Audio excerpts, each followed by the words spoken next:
The hall was quiet, too quiet for a place that had just witnessed a queen's death.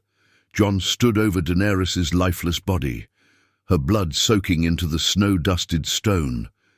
The red pooled at her side like some twisted banner, her eyes still open, staring into a future she'd never see. Drogon's scream echoed through the ruins, shaking the walls of what remained of the great hall. Fire and fury rose behind his eyes as he stared down the man who had just plunged a dagger into the only person he had left. Jon didn't flinch. For a moment, he wanted Drogon to do it, to roast him alive and end it all. Burn him for what he'd done. Burn him for betraying the woman who had believed in him. But Drogon didn't. He let out another cry, one that sounded less rageful now and more mournful. He melted the Iron Throne into slag instead, the twisted seat of centuries of death and betrayal, and then flew off into the unknown with her limp body in his claws. And Jon Snow, the bastard of Winterfell, stood alone. Only he wasn't Jon Snow anymore. He was Aegon Targaryen, and for the first time in his life, he felt it.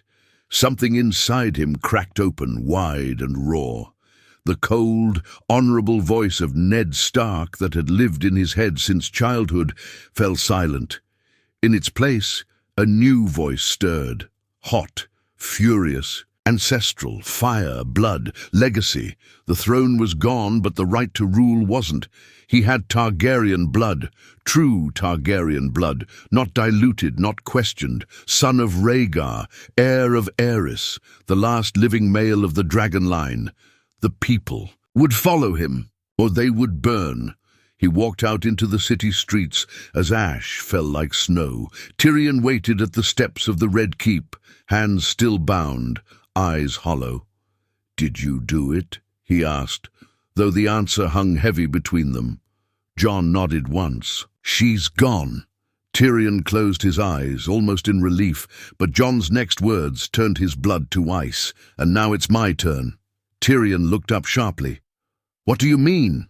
Jon stepped forward, the wind tugging at his cloak. "I will take the throne, not to destroy, not to liberate, to rule, as the realm deserves." Tyrion scoffed. "You said you didn't want it. You murdered her because you said, 'I did it because she was unstable,'" Jon snapped. "But she was right about one thing. This world needs a dragon. It won't survive under weak men and broken councils. If I leave this throne to them, they'll tear it apart again."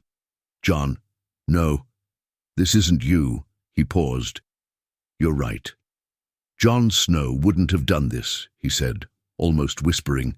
"But Jon Snow died the moment Daenerys did. Now only Aegon remains." Guards came to fetch Tyrion soon after, and Jon ordered him taken to the dungeons, but alive for now. There were more pressing matters. The Unsullied stood in disarray, their queen gone. The Dothraki were already rioting. The Northmen waited for Jon's return, uncertain, anxious, and from the east word was already spreading. The queen was dead. The bastard of Winterfell had claimed the capital, but the raven messengers would say something else entirely. The dragon has risen. He convened the remaining lords of Westeros days later. Gendry, Sansa, Yara Greyjoy, Samwell, Sir Davos, and what was left of the fractured kingdom. They expected a surrender, a trial. Some even hoped Jon would join the Night's Watch once more. But Jon's eyes told a different story now. They weren't the eyes of a tired man looking for peace. They were the eyes of a dragon. The throne room was rebuilt in silence, not with cheers or singing, not with grand tapestries or songs of victory, just stone and sweat and ash. The fire-scarred walls bore the wounds of Daenerys' conquest, and now they would be shaped under Jon's rule, no longer as a queen's dream, but as a king's warning. The lords and ladies of Westeros had gathered with hesitation. Sansa came from the north, her cloak heavy with fur, her eyes colder than ever. Gendry arrived under Baratheon banners, uncertain of where he stood. Samwell Tarly looked like he hadn't slept in days. Even Yara Greyjoy had made the trip, not out of loyalty, but suspicion. They all came expecting negotiations, maybe even peace. Instead, they found a man they no longer recognized. Jon sat at the head of the chamber, not on a throne, but standing tall behind scorched stone. His black leathers bore no wolf sigil now, only the faint trace of red stitching in the shape of a dragon's wing across his shoulder. His hair had grown longer, curling near his collar, his beard fuller, darker, and in his eyes was something none of them could place.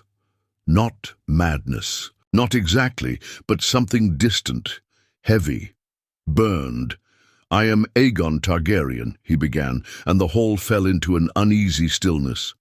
"Son of Rhaegar, last of the blood of old Valyria, the true heir to the 7 kingdoms." Sansa didn't rise, but her voice cut through. "You were raised as Stark. You swore to never seek the throne." "And I kept that promise," Jon said, barely looking at her, "until Daenerys proved what happens when a Targaryen dreams alone." "She was your queen," Sam began gently. "She was a warning," Jon interrupted, voice sharp. "And I heeded it." Yara stood, arms crossed. "So what? You kill your queen and now claim her place?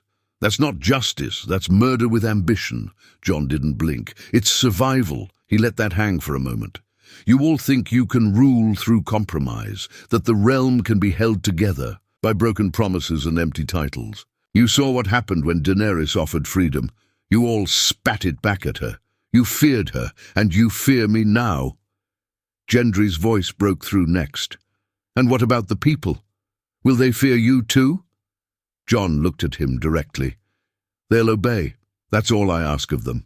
The time for mercy passed, when children burned in the streets and no one stopped her. You want peace? Then let the dragon fly. You want chaos again?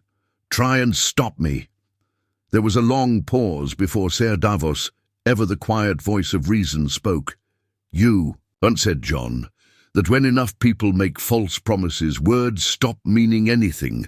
I believed in the man who said that." Jon turned slowly toward him, his face unreadable. "That man died in the snow outside Castle Black, buried beneath. The weight of duty. The world doesn't need promises anymore, it needs strength." Later that night, Sansa came to him alone, under the quiet of moonlight.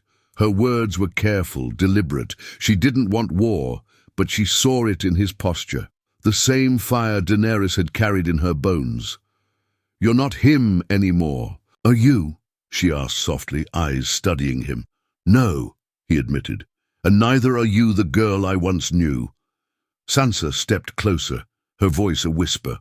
"If you take this crown by force, the North will rise against you." Jon's voice dropped low, dangerous. "Then the North will burn."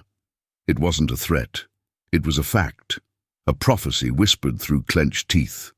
He stared at her, and for a moment something flickered in his gaze, regret, pain, maybe even love. But it vanished as quickly as it came. She left without another word. By dawn, the message had gone out to all corners of Westeros. Aegon Targaryen had claimed the capital. The dragon throne had risen from ash, and those who would not bend the knee would kneel in flame. Winterfell was colder than usual. Even the snow seemed heavier, as if the sky itself mourned what was coming. Sansa stood on the battlements, staring south. She knew Jon would come. Not as her brother, not as a Stark. He would come as a conqueror, a dragon wearing a man's face. She had hoped his heart would pull him back, that somewhere in the storm of fire and blood he'd remember who raised him, who loved him. But that hope was dying with every raven she read.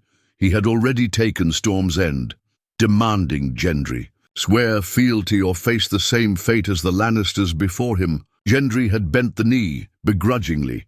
The Riverlands had yielded next, frightened of the shadow of Drogon flying above their fields. House Tarly had no heir left to defy him. Only the Vale and the North remained. But the North would not kneel, not again. Sansa summoned her bannermen, dressed in furs and steel. The old words rang in their ears. The North remembers. But what they remembered now wasn't just honor. It was betrayal. He was once ours, she told them, her voice firm, but he chose another path.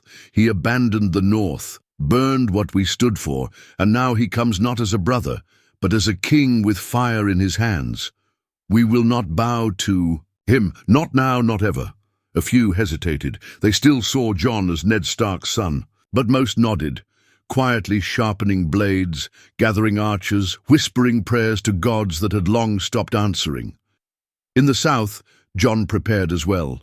He stood before Drogon in the Dragon Pit ruins, stroking the beast's scaled snout. The great creature growled low, his eyes glowing like twin embers. "They won't listen," Jon said quietly. "You know that, don't you?" Drogon huffed in response, steam rising from his nostrils. "I offered peace. I offered unity. They would rather die for pride." He wasn't talking about enemies anymore. He was talking about his family. Tyrion, locked in a cell beneath the Red Keep, still tried to reason with him.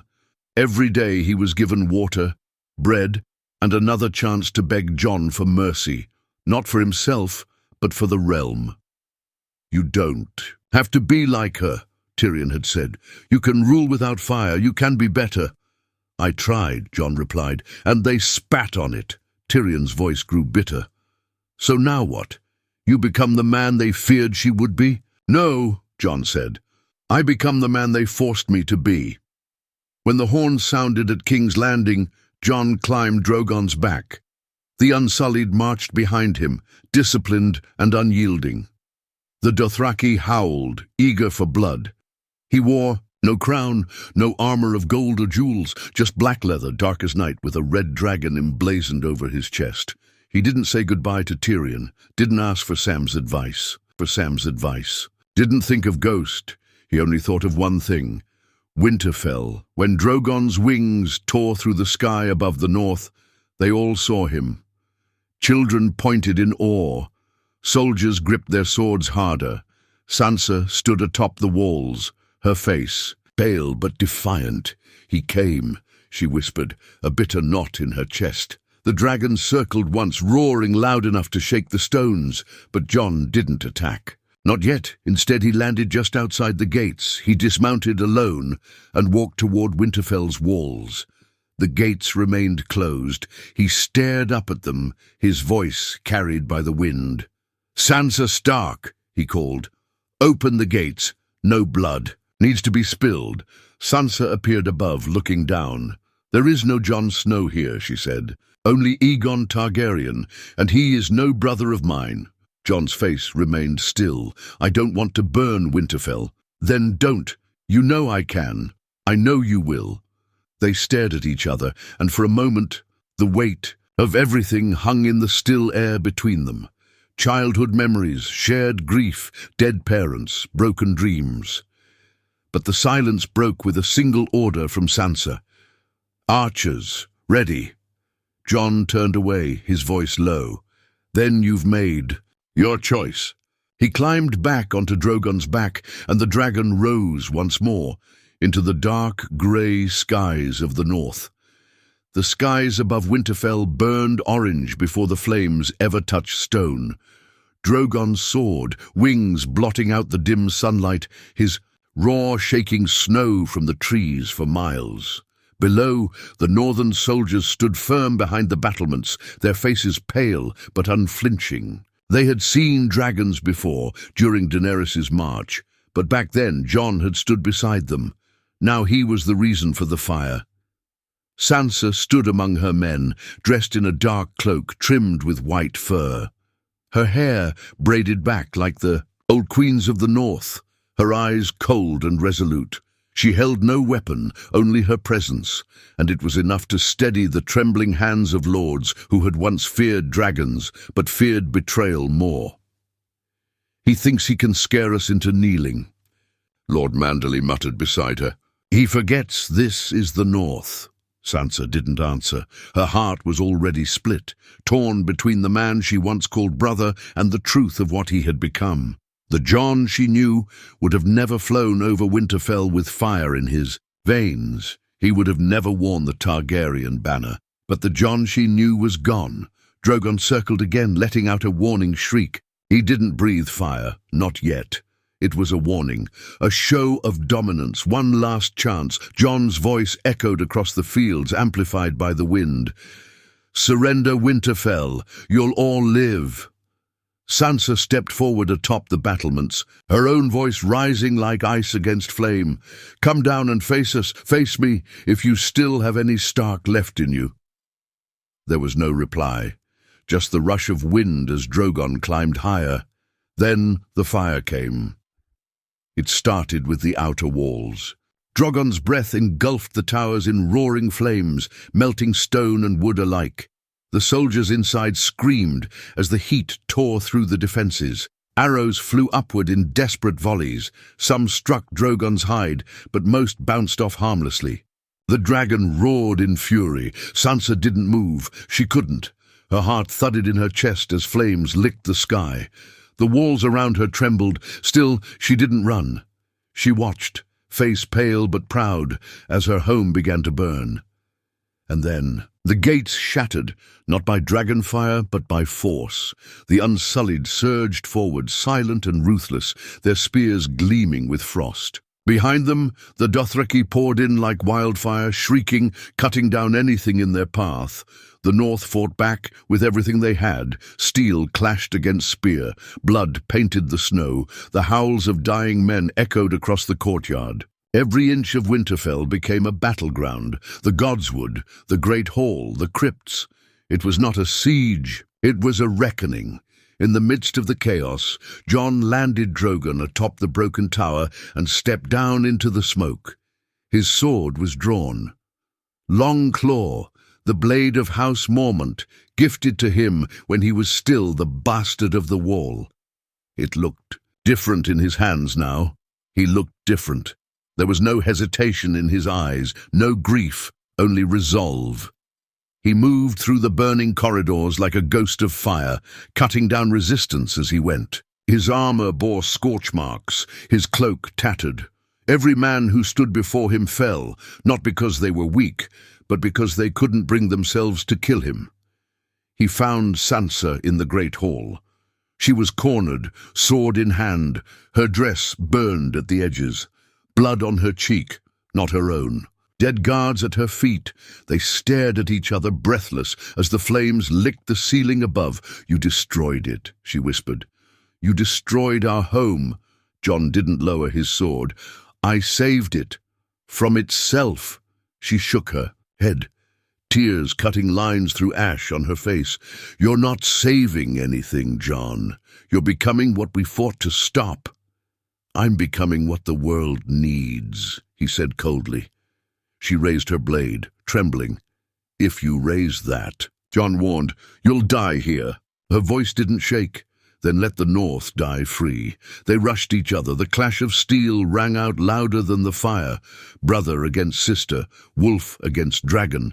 Winterfell burned around them, and outside, the people of the North wept, not just for their dead, but for the last piece of the Starks they had left. The fire in the Great Hall had grown wild, licking the rafters, casting long shadows across the stone walls. Sansa's blade clashed with Jon's again and again, sparks flying, their breath heavy, the weight of their ancestors pressing down on them like ghosts.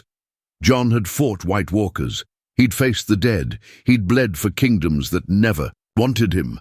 But this hurt more than any blade ever could. Sansa's face wasn't one of hatred. It was heartbreak. He parried her swing, knocking her back against the high table. She stumbled, but didn't fall. Her hands trembled, not from fear, from grief. "You don't have to do this," she whispered, panting. "You can stop, right now.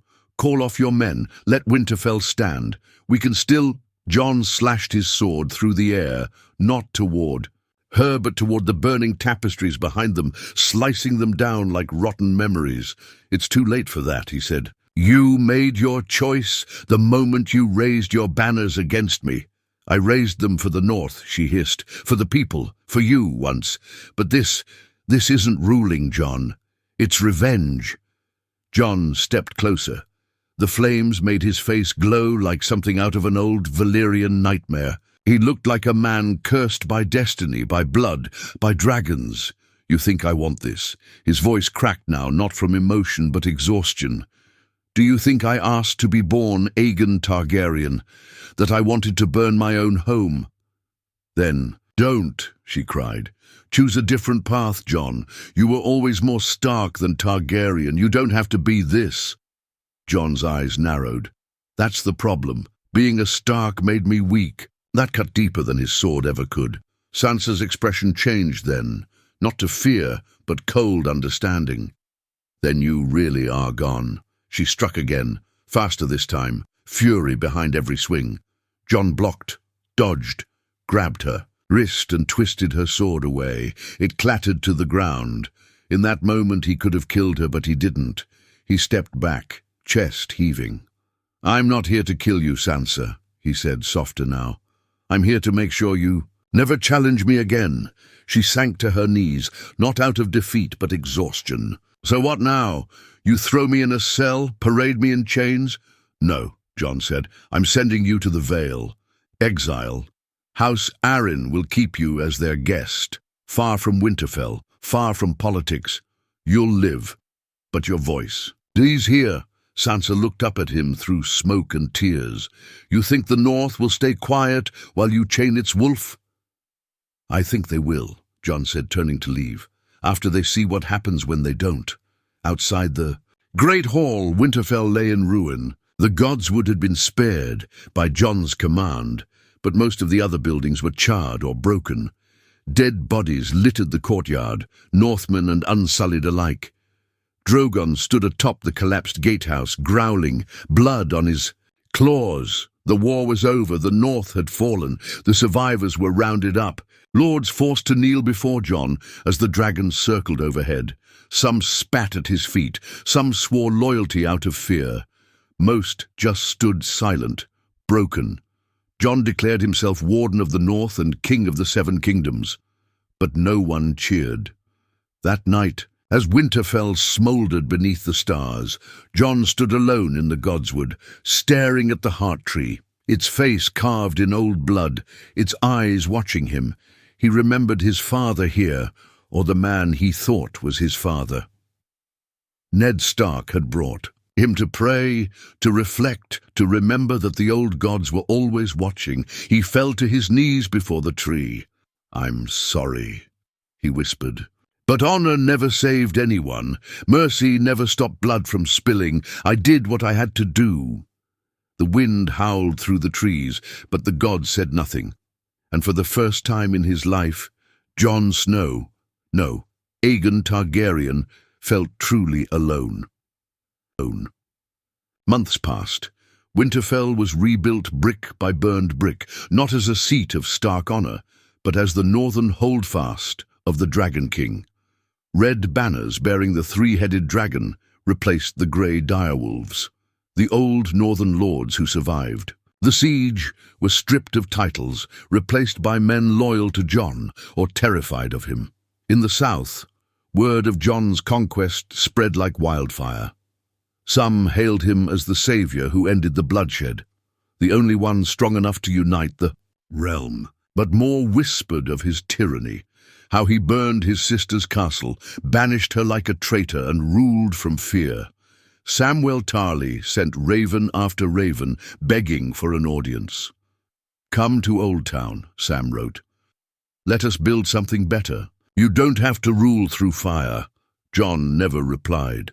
Tyrion, still held captive in King's Landing, remained alive only because Jon refused to execute him.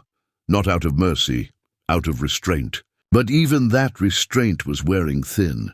You were once a man who chose the hard right over the easy wrong, Tyrion said one morning, gripping the cell bars. Now you burn cities and call it justice. Jon stared at him, unblinking. Every king must choose who lives and who dies. And who gave you the right to be king? Jon didn't answer, because he didn't need to. The blood in his veins gave him that right, but inside him, A war still raged. Every night the dreams returned, Daenerys whispering to him in High Valyrian, Ned watching silently from Winterfell's battlements, Robb, Ygritte, Sansa, all judging him, none forgiving him. And still he pressed on, because he believed, or convinced himself, that fire was the only path forward. 1 year after the fall of Winterfell, rebellion sparked. From the Vale, a force of Arryn knights broke. Sansa free from her gilded prison, she vanished into the east, where rumours claimed she met with the remnants of House Martell and exiled leaders loyal to her cause. They called her the true Wolf of Winter. They called Jon the usurper in dragon's skin. It didn't take long before the rebellion spread, not as a full war, but in whispers, secret meetings, villages refusing taxes, northerners hiding outlaws in their barns. The Iron Islands erupted under Yara's banner. Dawn stirred again, and through it all Jon remained calm, but not kind. For every village that rose against him, he sent a dragon. For every captured rebel, he ordered a public burning.